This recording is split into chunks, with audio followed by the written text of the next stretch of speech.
Bet. So right now we down 30th and Market. Y'all could probably see if y'all familiar with Philly. The Amtrak station is right behind us. So where y'all from? Delaware. Delaware, Dover, Delaware.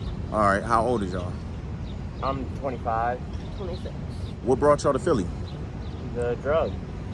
Okay. The opioid. How long y'all been out here? Actually living in Philadelphia about 3 to 6 months now. Okay.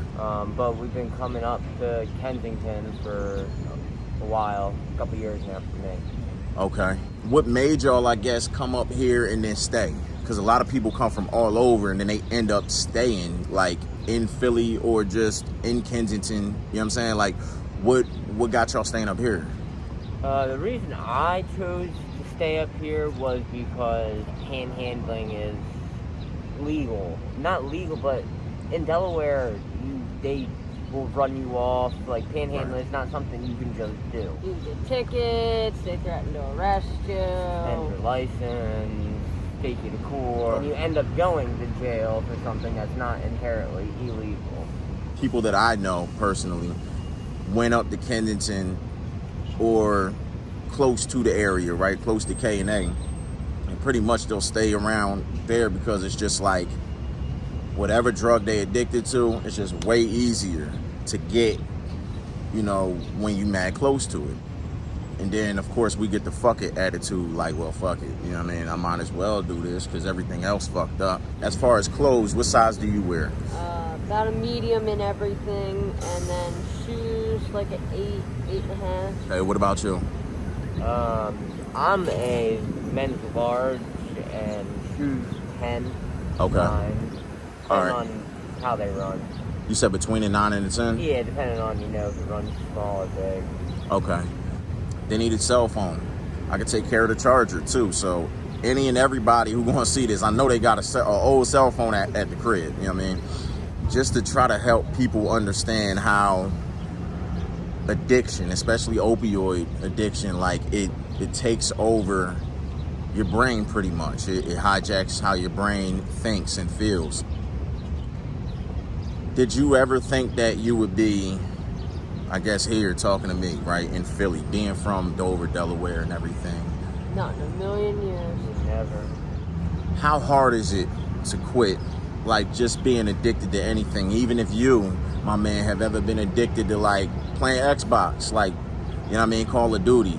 Like, you know how hard it is to turn that shit off. How hard would you say it is to get off of any drug, let alone an opiate? Everything's hard. Everything. Like you just said yourself, everything's hard. But at the end of the day, it's all about the will of it.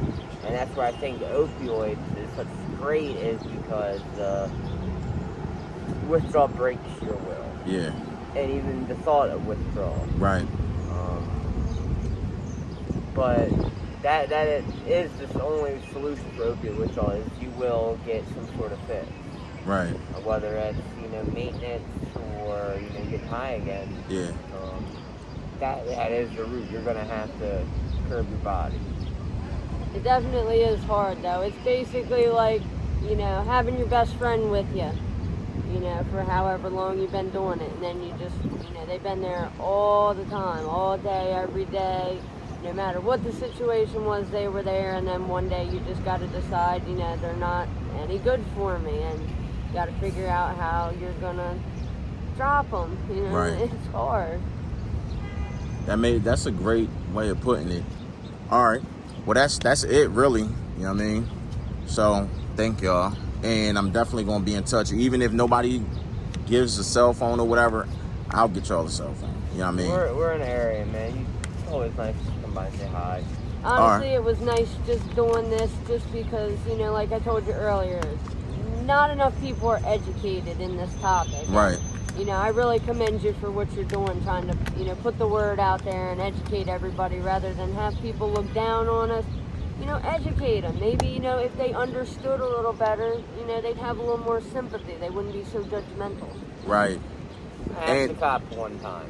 Huh? I asked the cop one time in Kensington, what's their plan of action for this? He said they don't have a plan. He said with how everybody is, they don't think it'll last very long. They don't think what'll last very long. the epidemic, the homelessness right now in Kensington, because I've been coming up here for a while, and the drugs were always there, but the homelessness wasn't there Right. like that. Like all the people sleeping on the Ave, like there was some people, but not like it is now. Yeah. The homelessness right there in that area is like crazy right now. Right. Yep. And I had asked them what was their plan, and they said like, I mean, if you look down there, people are just like decaying. They're Yep. like losing arms and stuff like Mhm. that. You just smell death. Mhm. And they said it. They don't think it's going to be much of a problem. Basically, survival of the fittest. The weak Yeah. ones will kill themselves off. They either get help or you're gonna die. Yeah. That's crazy.